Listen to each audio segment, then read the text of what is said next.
Hey guys, welcome to Get Busy Watching. I'm your host, Honest Dan. Let's talk movies.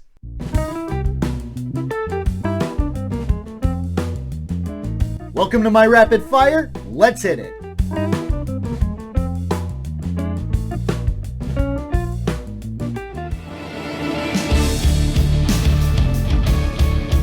Venom is back and has a falling out with Eddie Brock, and they separate. Carnage and Cletus Cassidy become a duo, and a whole lot of PG-13 violence. I like it, and I think I like it a lot more than the first one. No, it's not good, but it's a ton of fun.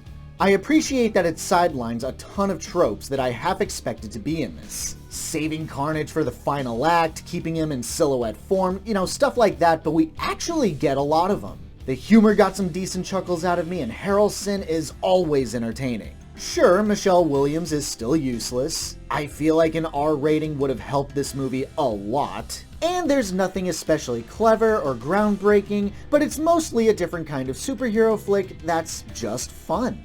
Is it the best? No, but it sure as hell isn't trying to be, and that's okay by me. My honest rating for Venom: Let There Be Carnage, a strong 4 out of 5. Wait, this is much worse than I thought. That is a red one. Wow. Red one. We should leave immediately. Annie will get over it. We never like... Joaquin Phoenix is babysitting his young nephew, and the two learn to deal with each other. Despite my lazy-ass summary, this is actually a crap ton better than I half expected it to be. Joaquin Phoenix said in an interview that this was the movie that reignited his passion for acting, and crediting the kid that he was working with. It really shows, because I think this is his most endearing performance in a while. The way he and the kid bounce off of each other is the perfect mix of humorous, sad, frustrating, and overall feels real. It's a story that deftly tells us that kids are smarter than adults give credit for and are more aware of the world around them than we will ever know. At the end of the day, it tells us that it's okay to be not okay. A valuable lesson.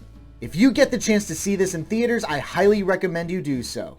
My honest rating for Come On, a 5 out of 5. I know, but why not just do something normal? Like What's everything normal? in your real life. What's normal? Okay, fine. Good point. Verta is a demon who is flung into another dangerous realm where she hopes to find a way home. It's a sequel to Whitesnake, and I kick myself every day for having missed out on it. This didn't make a whole lot of sense to me, but by God is it a fascinating watch all the same. I feel like this could only be fully appreciated if you saw the first movie, or if you're actually familiar with the folklore this is based on, which is probably common knowledge in China, so it completely escapes me.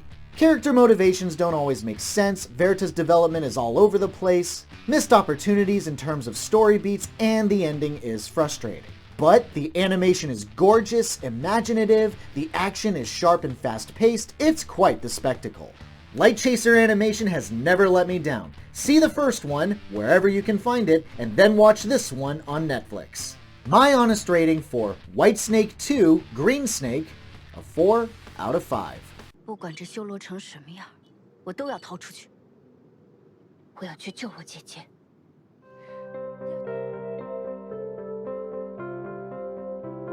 Olivia Munn is having a growing nervous breakdown over her unfulfilling life. So conflicted. On the one hand, I love the ideas being presented, but the execution of those ideas is obnoxious. I love how Violet's insecurities have a voice, Justin Theroux's voice. The harshness in which the voice talks to her about everything she's insecure and self-conscious about is oddly familiar to me, as someone with a freakishly long list of insecurities, though her later triumphs are rewarding. And I'd be lying if I said I didn't relate to the bittersweet ending. Issues include the constant red tinting of the screen after nearly every scene to signify a mental snapping. A lot of the sound design was ear-piercing in those moments, and some interactions feel really forced. Olivia Munn is damn awesome, so if you're a fan of hers, I do recommend checking this out. Otherwise, viewer beware.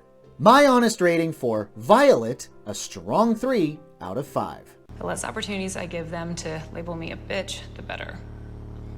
I'm quiet, it's better.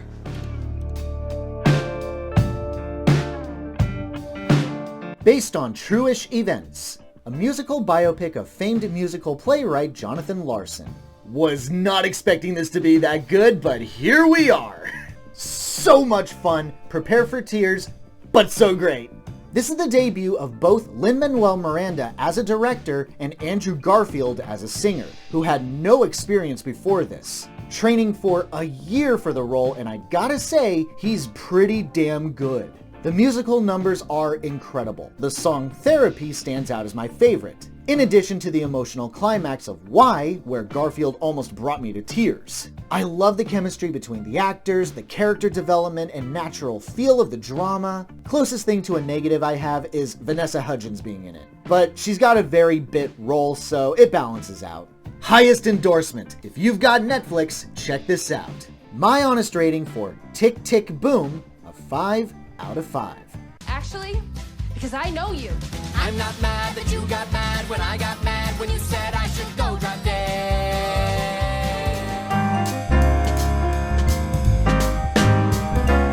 Peter Rabbit returns, and after being seen as a bad seed, he meets a thieving rabbit who seems to know about Peter's late father.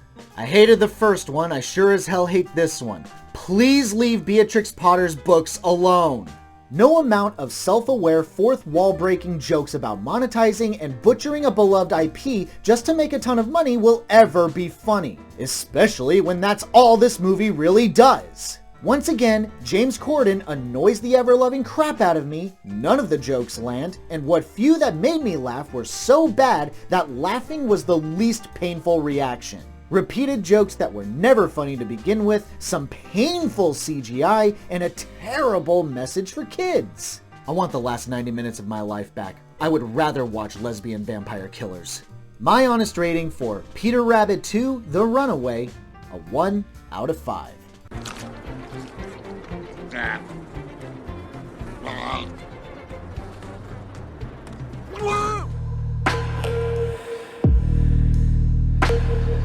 It's a Welsh fantasy horror where a wealthy woman is making a feast for friends with the help of a quiet helper who isn't as innocent or harmless as she appears.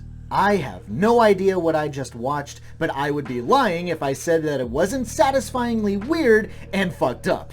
From the get-go, this movie lets you know that you're in for a wacky, messed up 90 minutes. From a dude accidentally dropping an axe blade on his foot, another dude with ringing ears, and another dude whose diet consists of eating raw meat, it's not messing around with the intense buildup.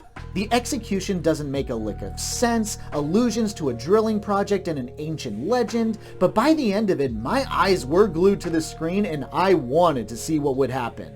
I can't promise this will be for everyone, but I still recommend it. My honest rating for The Feast, a strong 4 out of 5.